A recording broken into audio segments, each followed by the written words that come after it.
Hello Pisces, thank you for joining me for your monthly forecast for June. Your two ruling planets of Jupiter and Neptune are going to be highly influential all through this month. In fact, they're making a contact throughout the whole of June. This is known as an inconjunct angle. You may have heard it known as a quincunx too. Now Neptune for you, since 2012, is back in your zodiac sign. This is inspiring you. It's giving you tremendous ability to soak up information through your senses in really almost an indescribable way. But if you're artistic or you love photography or you're a performer through music or drama, this has certainly been a real plus for you.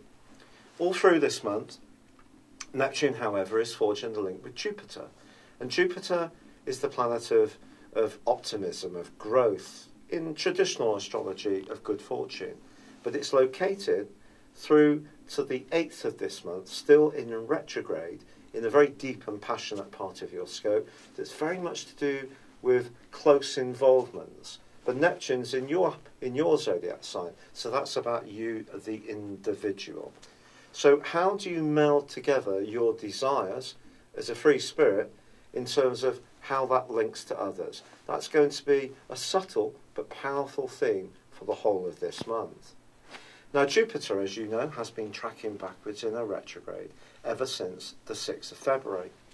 And it's possible that your financial fortunes, particularly around business or any close alliances, have not necessarily been not going well, but have not been flourishing, perhaps at the rate and pace and in the way that you might desire.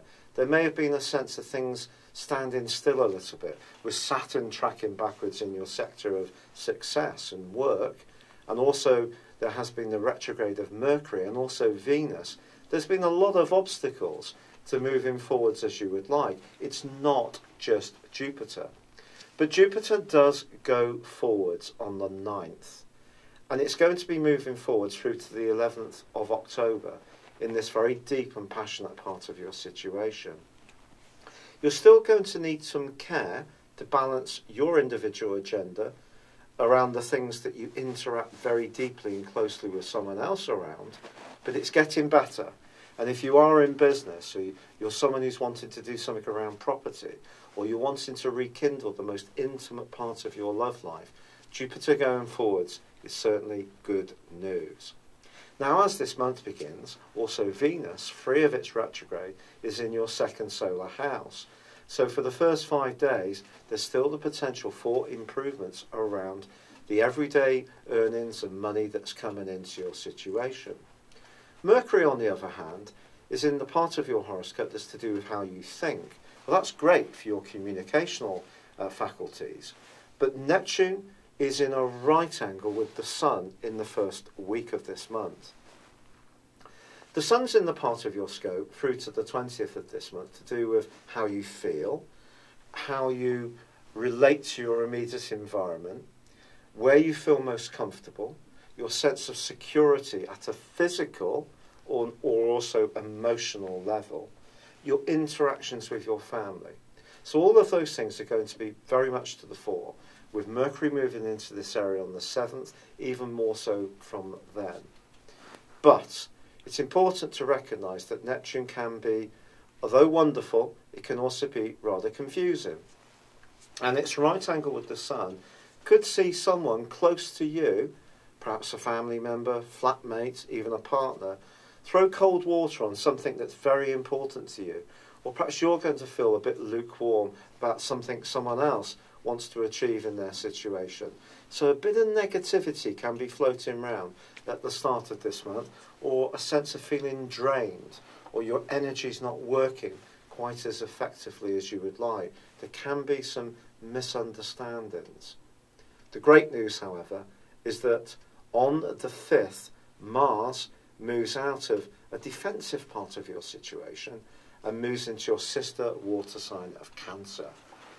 This is going to be a wonderful transit for you over the next 6 weeks, because Mars, of course, is about sex or sexuality, and it's about action, it's about our ego, it's about instant gratification. And in the 5th house, it's about self-expression.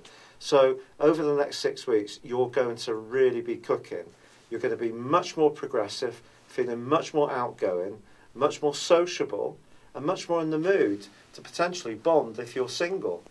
However, it is true that Mars in Cancer is not at its happiest, but you've got to take from it what you can get from it. And being a triplicity with your water sign in Cancer, this is great. So make the most of it, even though technically the planet is in what's known as full.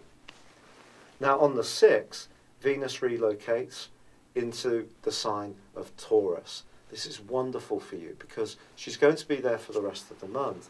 This is going to honeycomb your mode of expression through to the end of June.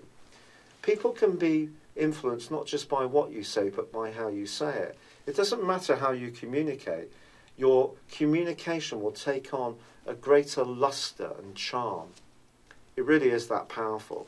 If you do love writing or composing, songwriting, all these things can be boosted hugely by this combination of Mars and Venus, which themselves are going to be cooperating brilliantly. There could be a very important conversation that you're set to have this month, so keep an open eye. It may even be a non-verbal communication that initially triggers this action. However, then, on the 7th, Mercury returns home into the sign of Gemini. But for you, that's not the greatest location for this particular planet. It can make you a bit more inward looking. And then we do have a full moon on the 9th, along with Jupiter going forwards. Now this full moon suggests that something might be out of kilter between the base of your situation, the base of your existence, and how you're required to function in the outer world. If you're spending too much time caught up with family and emotional and home needs, and not enough time concentrating on your worldly interaction, that may be the adjustment that's required. It could be vice versa. But ironically, then Mercury and the Sun go into an opposition with Saturn, which is already in the same location as this full moon.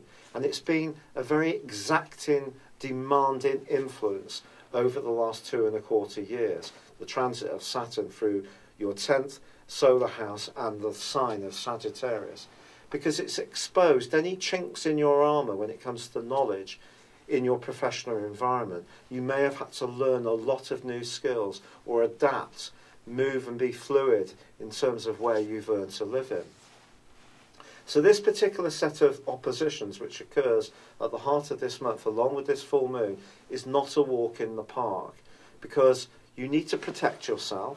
You're a living, breathing, emotional being, and yet you need to cut the mustard in the fast-moving and sometimes ruthless place of employment and surviving in the world at large. That's the balance you need to find. You can be a beguiling character, but you're going to be observed by people who will value you based on their set of principles, not necessarily on yours. So living in the real world is going to be part of how you get through this period, whilst you may still be feeling a little bit tender.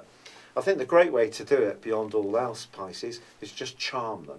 Because with Venus and Mars in such positive locations for you, why not? Then on the 16th, Neptune goes into a retrograde, ironically, for 5.5 months.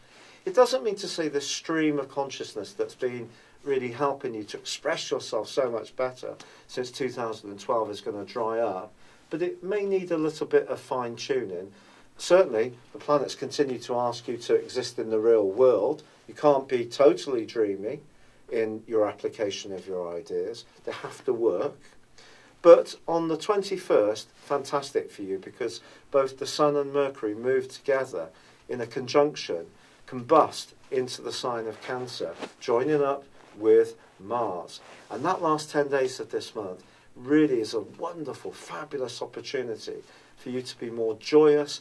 If you have kids, to enjoy their activities and their talents. If you'd like to have kids, to think about it more seriously. If you'd like to get out and be more playful and seek a more entertaining existence, go for it, because it's all set up for you beautifully at the end of this month. However, it is true that Pluto, tiny Pluto, the ninth planet in our solar system, is on the other side of the heavens, peering its way back at Mercury and also at the Sun, and and Mars. And there are two oppositions as this month draws to a close. And there may be someone you encounter who's a bit jealous of you, to be perfectly honest, of where you're heading. They may see that your future direction should be something different. There may be a new group of people who are inspiring you, or a new principle, or a new credo.